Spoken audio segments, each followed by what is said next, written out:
The funeral was over.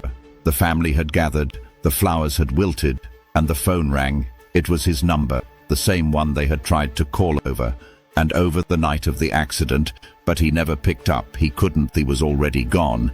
And yet this name lit up the screen, just one day after they buried him. No one knew what to say.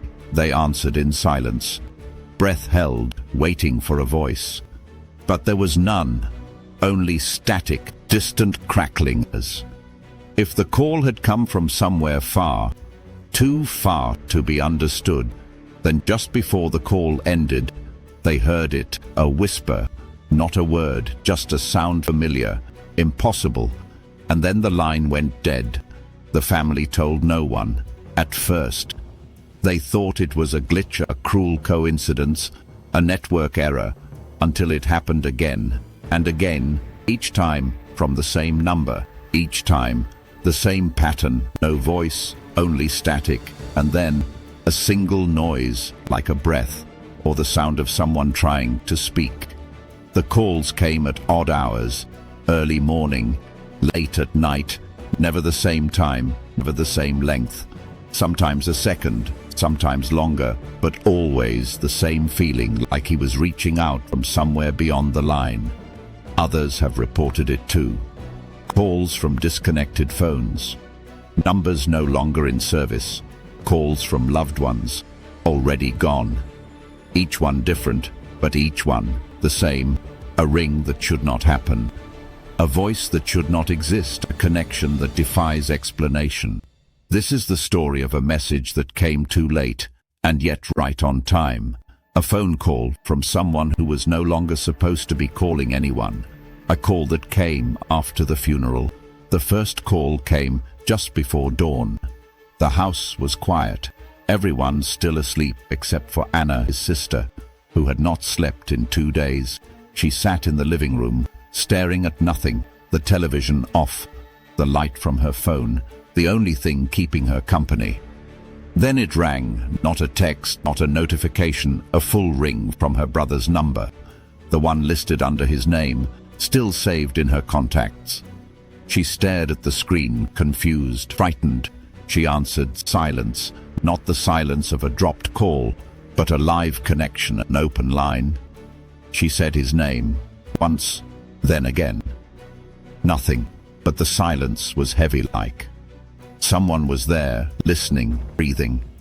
Then came the static, not loud, not violent, just faint like old film or wind moving through a wire. It rose, then fell, then rose again, and then in the middle of it, something else, a soft sound, not a word, but not randomer, shape in the noise like someone trying to form speech from behind a wall. Anna froze, tears in her eyes. She whispered into the phone, asked if it was him, asked if he was okay, asked where he was, but the sound did not change. It just held, as if waiting, as if trying to decide what it could say, if anything. Then the call ended. The screen went black. No missed call, no recording, no trace in the call. Logana woke her mother, told her everything. They sat in silence, neither knowing what to believe. That afternoon, his phone was recovered from the crash site. Bent, shattered, the battery missing, the SIM card burned. It had never been powered on again. There was no way it could make a call. And yet, it had. Over the next week, the calls continued, sometimes in the afternoon, sometimes in the middle of the night. Different family members, different phones, each one reporting the same thing. His name, his number, a voice, just sound static, then breath, then silence. They tried everything, called the carrier, changed phones, blocked the number. But still, the calls came, always from the same number, always with the same feeling. A connection, not to a device, but to a presence. Eventually, they stopped answering, but the phone still rang. Each time, they would let it go, and each time, they would feel it in the air, in the pressure, in the stillness that followed, as if someone had tried to reach out, but could not break through. The family contacted the phone company. They wanted answers. a tracer logon, a thing that could explain what was happening. The carrier pulled the records, but found nothing. No outgoing calls from his number, no pings, no network activity, no SIM data. They explained that even if the device had somehow survived, it would need power, functioning antenna, working card. His phone had none of those things, and still the calls came. A technician told them what they already knew. The phone was dead, burned beyond use. No signal, no charge, no possibility of functioning. He said it was like receiving a call from a disconnected line, but even that didn't make sense, because the calls were real. They came through, they rang, they connected, they were live. The family brought in a private investigator, a man with years of experience tracking fraud, identity theft, and phone cloning. He reviewed their call logs, traced the data, compared timestamps. What he found disturbed him. One of the calls showed an origin, no tower connection, no routing data, no geographic trail. They had come from nowhere. He ran a deeper scan, pulled metadata from the phone, and found something strange. Each call registered as a unique session, as if the device had connected. But only for a moment, just long enough to ring, and always the call terminated from the receiving end. Never the source. There was no source. He checked the family's home network, no signs of spoofing, no hacks, no unauthorized access.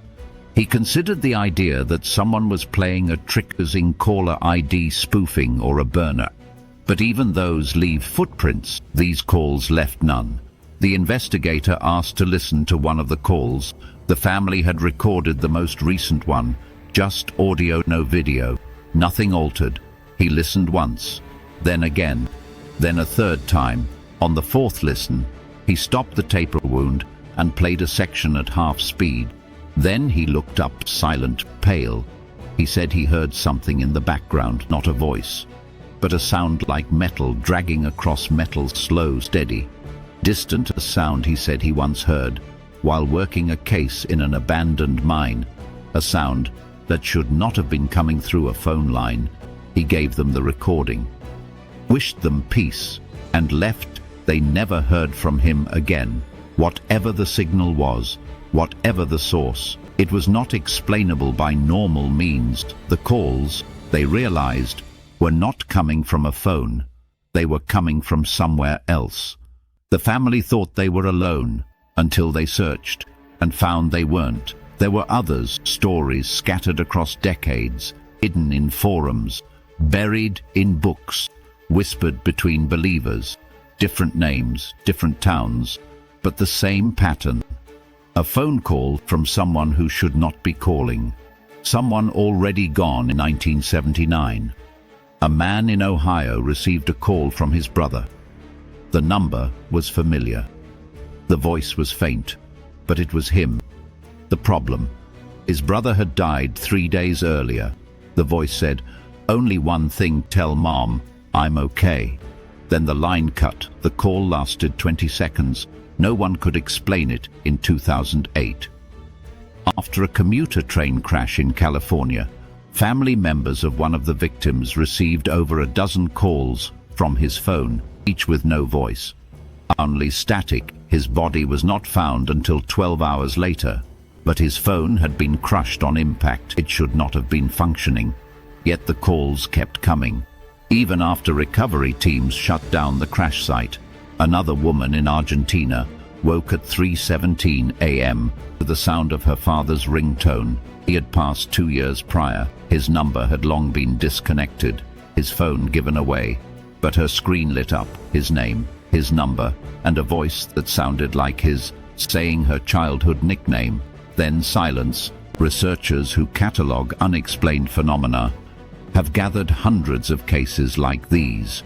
They call them post-mortem communications or anomalous contact events. Many involve dreams, some involve signs, but a rare few involve phone calls from disconnected numbers, devices destroyed or buried, even landlines pulled from the wall yet ringing and connecting.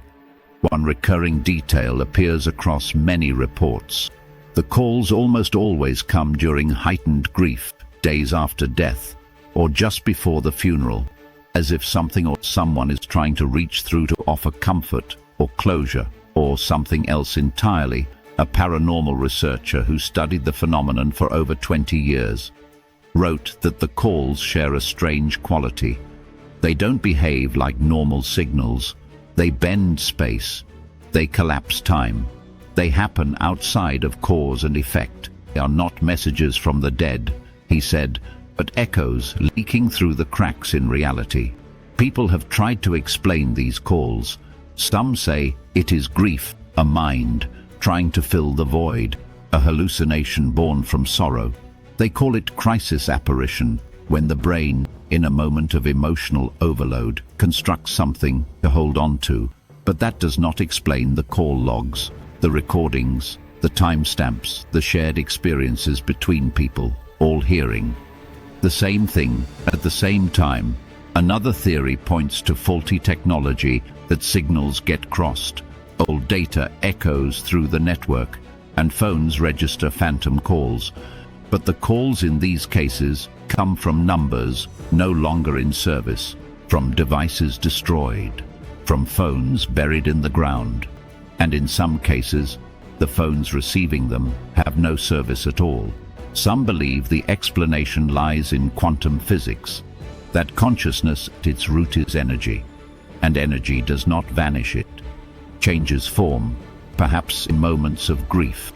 That energy reaches back through time, through memory, through signal, and uses familiar technology to find us a form of communication, not from beyond, but from within the folds of reality. Others turn to spiritual beliefs, that the dead, when they have something left to say, find ways to say it. And in our world, the most direct line is the phone in your pocket, the voice, the number, the device. All are just symbols, tools for something deeper, to make contact.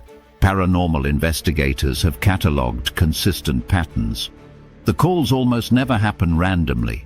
They come at moments of emotional weight, after rituals, after funerals, or just before someone falls asleep. The timing, they say, is not mechanical but intentional. The messages, if you can call them that, are rarely clear, rarely long, but always personal. A name, a phrase, familiar sound, just enough to say, "I'm still here." One fringe theory suggests the calls are not from the dead, but from something else, something that watches, listens, and mimics, that grief opens a door, and something steps through, wearing a familiar mask. This idea is rare, but persistent. Not all messages, it warns, come from who you think, but most who receive these calls do not feel fear. They feel peace, even if just for a moment. The voice, the sound, the breath is familiar, and sometimes that is enough. The calls eventually stopped, no warning, no pattern, just silence. The phone rang for the last time at 3:01 a.m., 6 weeks after the funeral. The family let it ring, then watched the screen go dark. No message, no recording, just stillness. And then nothing ever came again. The number was finally disconnected, his contact deleted, the phone set aside. But they never forgot the sound, the timing, the way it felt, like he had tried to reach out one last time.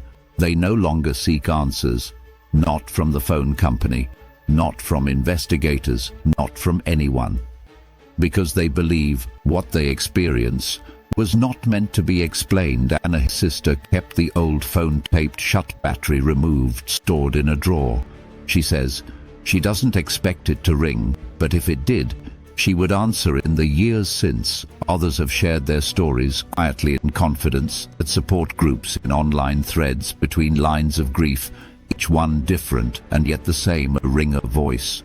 A moment that should not exist but did most never find closure.